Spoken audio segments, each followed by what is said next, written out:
we got an update on the Britt Reid situation. We made a lot of videos on about it in the past. I'll link all of those in the description down below if you want to know more about this. But the car accident that he got into, that involved a 5-year-old Ariel Young who ended up getting critically injured from that. He is being charged with a felony DWI, or in other words, driving while intoxicated. And if he's convicted, Reed would face a maximum sentence of 7 years in prison.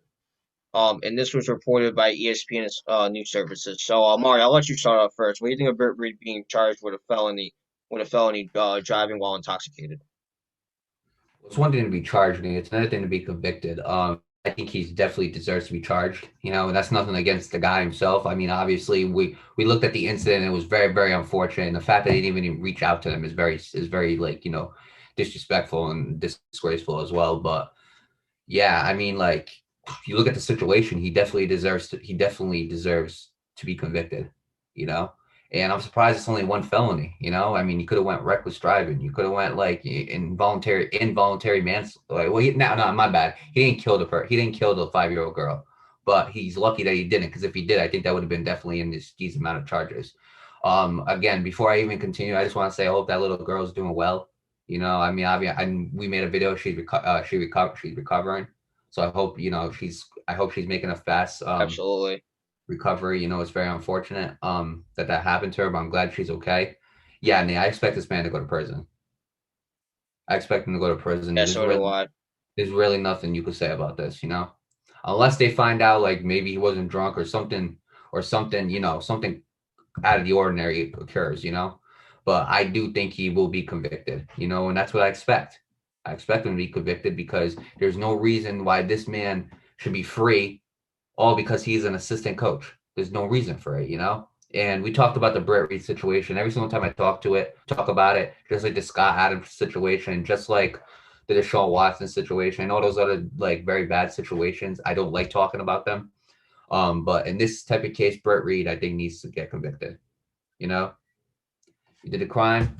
It's it's pretty clear cut the case. You were drunk, you were driving, you hit the car, ended up causing a very bad accident. So yeah, I mean, he's lucky that he's okay. He's lucky that he's alive because that could have been very dangerous to him as well. But because of his actions, another person got hurt, and in this case, it was a 5-year-old person. And to a lot of people, we mentioned this, I believe, when we talked about it. We talked about this with many car cases, with many car crashes and drunk driving cases. We talk about like how technology has made these cars a lot more safe, but you don't know what that other car that you hit might not have the same technology. So you still have to be very careful. That doesn't give you the right to go drunk driving, because you never know. You hit somebody and somebody else gets hurt, you know. You might be blacked out then, but like now you don't even but when you're out of that blackout and you realize what you did, you're definitely gonna regret it. And in Britt Reed's case, you hit a car and you hurt a 5-year-old.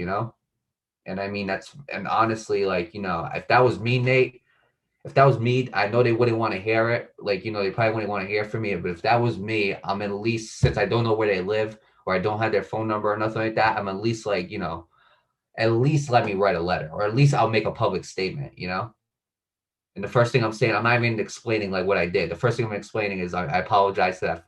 I apologize to the 5-year-old girl. I hope that she's doing, at least do that. But he didn't even do that. He didn't even like reach out to them.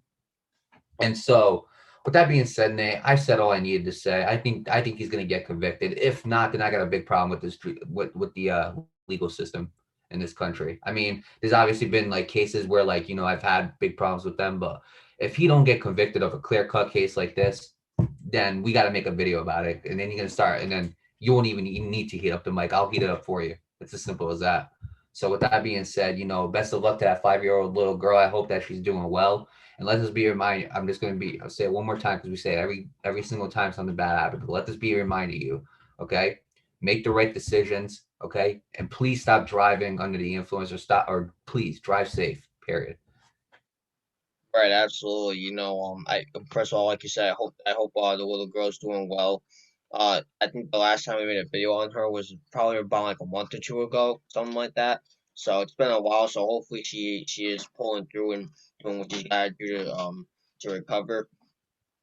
Yeah, Mario. I mean, there's been a lot of people believe that a lot of higher upper people get away with things because of their status in society, and I really do hope that's not the case here. Just because you're an NFL coach doesn't mean you can't follow the rules. Just because you're a billionaire doesn't mean you can't follow the rules. Just because you're a superstar in whatever league you play for, it doesn't mean you can't follow the rules. Even though you're very respected in the role that you play in society, you're still a citizen. You still have to abide by the laws. You still have to do what you gotta do to keep your ass out of prison. It's that simple. All right, and Britt Reid, a day before the Super Bowl, or 2 days, or whatever it was like a week or something before the Super Bowl, wanted to go drink and drive, and then he smashes into two other cars, injuring a kid. And yeah, Mari, I absolutely do think he deserves to go to prison. Obviously, I'm not gonna hold him to the standard of, oh yeah, this is where he's gonna be for the rest of his life. Obviously, the maximum sentence is 7 years, which a lot of people argue that that should be higher, but that's just a whole another argument for another time. I don't want to get into that, but in that within that 7 years, I hope he learns his lesson. I hope he learns that what I did was terrible and that I can learn from it. And that's just what he's got to do. But like you said, like you said, if he doesn't go to prison, I'm gonna have a damn problem with that. I am gonna have a problem. I already have a damn problem with the criminal justice system. I don't need another problem going on with that. I don't think any of us do. But look, with that being said, if he does get the sentence, which most likely he probably is, we'll make an update on that. I don't know how soon that is, so don't expect it to be anytime soon. So, also with that being said, as for the little girl herself, again, I hope she's doing well, and I'm still praying for her, and I'm praying for her family as well. And yeah, that's really all I gotta say about this. Make the right decisions, drive safe, don't depend too much on that damn technology of yours. Stay off the damn phone, stay off the weed, stay off the drugs, stay off the alcohol when you're behind the wheel. Just drive safe. That's all I gotta say.